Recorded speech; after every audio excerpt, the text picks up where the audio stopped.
भारतीय दंड संहिता, अब उसका नाम है भारतीय न्याय संहिता।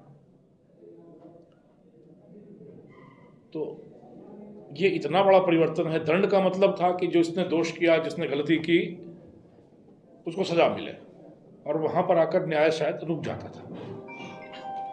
पर जो मुख्य केंद्रित जहां ध्यान होना चाहिए वो होना चाहिए पीड़ित को न्याय मिले, समाज को यह महसूस हो कि न्याय हुआ है, और न्याय का सही और गलत का रास्ता क्या है, किधर चलना है।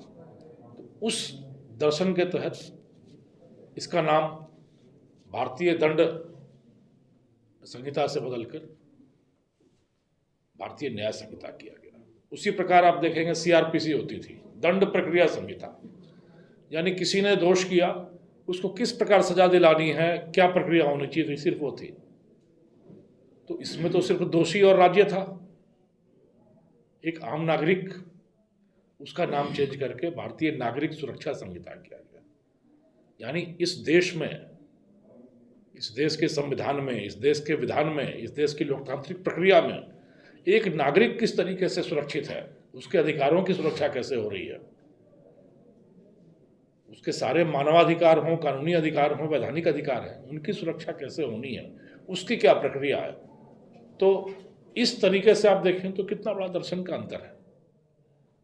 नागरिक सुरक्षा संहिता जो दंड प्रक्रिया संहिता थी। तो इसके अलावा जो किया गया इसमें वो ये था कि जब ये कानून लागू हुए तो भारत गुलाम था। आज स्वतंत्र देश है, स्वतंत्र रूप से विचार रखता है, पूरी दुनिया में एक भारत का विचार स्वतंत्र रूप से रहता है। इस कानून में, जो पुराने कानून थे, उसमें कई सारे ऐसे अपराध होते थे जिनके लिए सजा बड़ी थी, कुछ ऐसे अपराध थे जो उसमें शामिल ही नहीं थे, कुछ ऐसे अपराध थे जिनको बड़े हल्के में लिया गया था। तो इन सारी चीज़ों को फिर से एक बार संशोधित करके, परिमार्जित करके, जो नए अपराध आ रहे हैं, जैसे साइबर अपराधों की बात अभी आप कह रहे थे, अब साइबर अपराधों के लिए जो आपको मुख्य साक्ष्य मिलने हैं, तकनीकी मिलने हैं, पर इन तकनीकी साक्ष्यों को कैसे समाहित किया जाना है अनुसंधान की प्रक्रिया में, उसके आधार पर दोषी का निर्धारण कैसे होना है, यह प्रक्रिया पुराने कानूनों में बहुत ज़्यादा स्थापित नहीं थी। अगर डिजिटल कोई एविडेंस है तो उसको किस तरीके से कोर्ट स्वीकार करे, पुलिस उसको अनुसंधान में कैसे ले, इन चीज़ों पर बहुत जोर दिया गया, जो कि साइबर क्राइम से डील करने के लिए बहुत ही उपयोगी कदम है। उसी तरीके से आप देखेंगे जितने आपके यहाँ पहले मामले होते थे कि भाई इन्होंने, 4 लोगों ने ये कहा, 4 लोगों ने ये कहा, बयानों पर ही फैसला हो गया। ओरल एविडेंस जिसको कहते हैं, मौखिक साक्ष्य। फिर आपने देखा वो उसमें मौखिक साक्ष्य में कोई आदमी आज कुछ कह रहा है, कल वो भूल गया, कल वो बदल गया, कल किसी मजबूरी के तहत या कहीं कुछ प्रलोभन के तहत उसने कुछ और कह दिया। तो अगर सिर्फ मौखिक साक्ष्यों पर ही चीज़ें चलती रहती तो फिर वही खेल चलते रहता। तो अब कानून में चेंज किया गया, इसको नागरिक सुरक्षा संहिता में चेंज किया गया, और यह किया गया कि जहाँ भी मौके पर पुलिस जाएगी, कोई सीजर होगा, उसको वीडियो रिकॉर्ड किया जाएगा।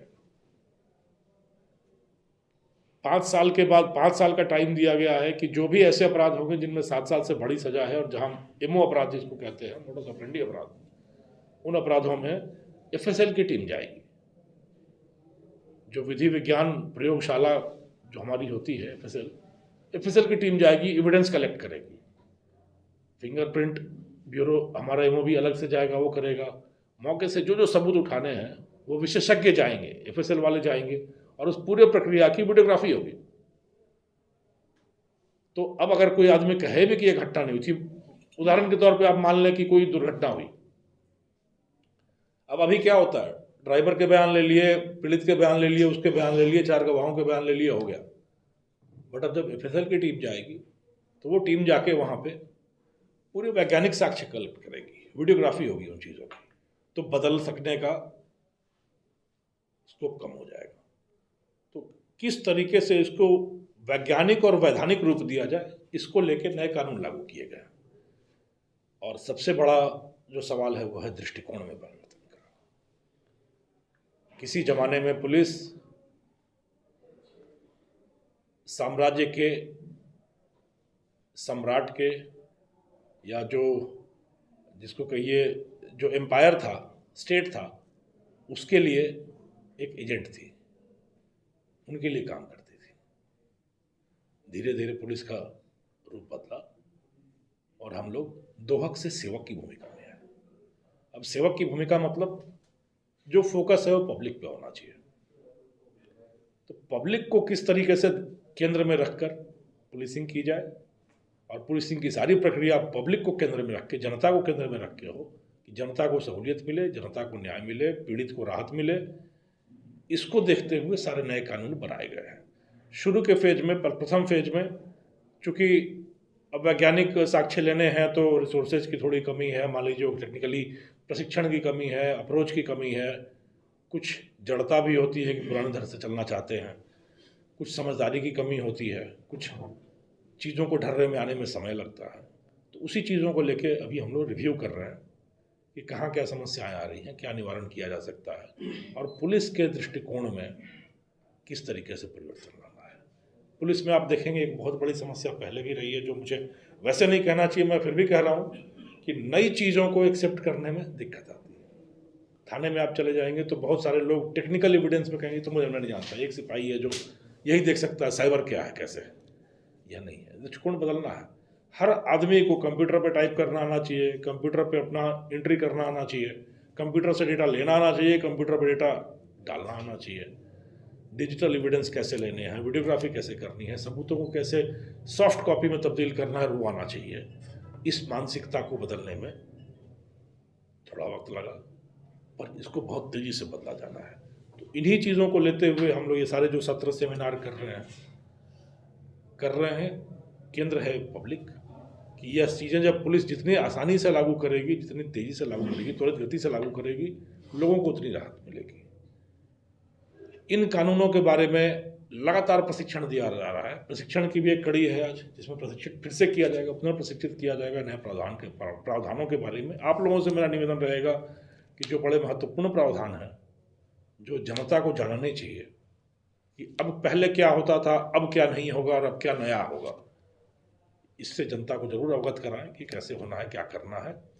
और साइबर क्राइम्स पे इन चीज़ों से, चूँकि जो डिजिटल एविडेंस लिए जाएंगे और हर पुलिसकर्मी इसके बारे में प्रशिक्षित होगा, तो हमारे पास एक और एक मिलकर 11 की पुलिस बल होगी जो साइबर क्राइम्स को अनुसंधान कर सकेगी और उनसे डील कर सकेगी। इसमें जो ज़रूरत है, जो सबसे बड़ी आज के दिन में, वो है साइबर जागरूकता की, लोगों तक पता चले। यह दो चीज़ों पर आज साइबर क्रिमिनल्स खेल रहे हैं। तीन चीज़ों पर आप मान लें, आपका अज्ञान, आपके मन में लालच और आपके मन में डर।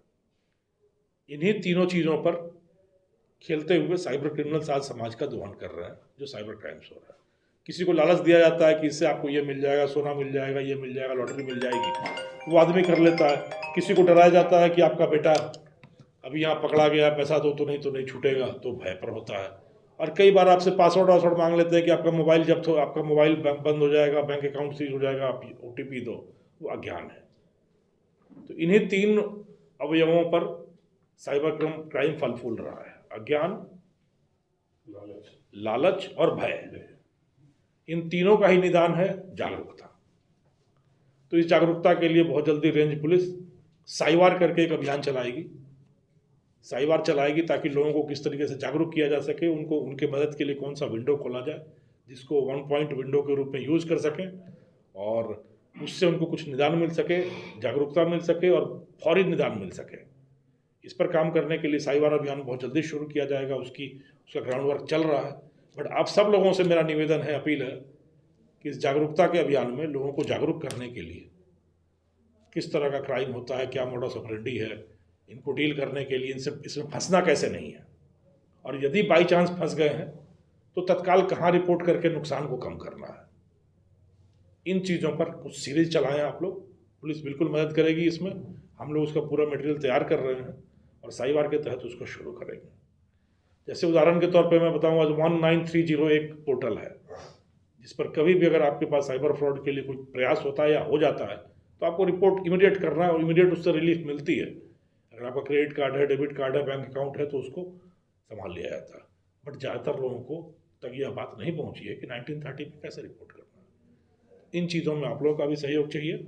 इनमें अभी हम लोग पुलिस वालों को भी प्रशिक्षित करेंगे कि कैसे आपको इस चीज़ को करना है, और रेंज स्तर पे हम लोग साई बार करके एक विशेष अभियान भी इसके बारे में शुरू करें।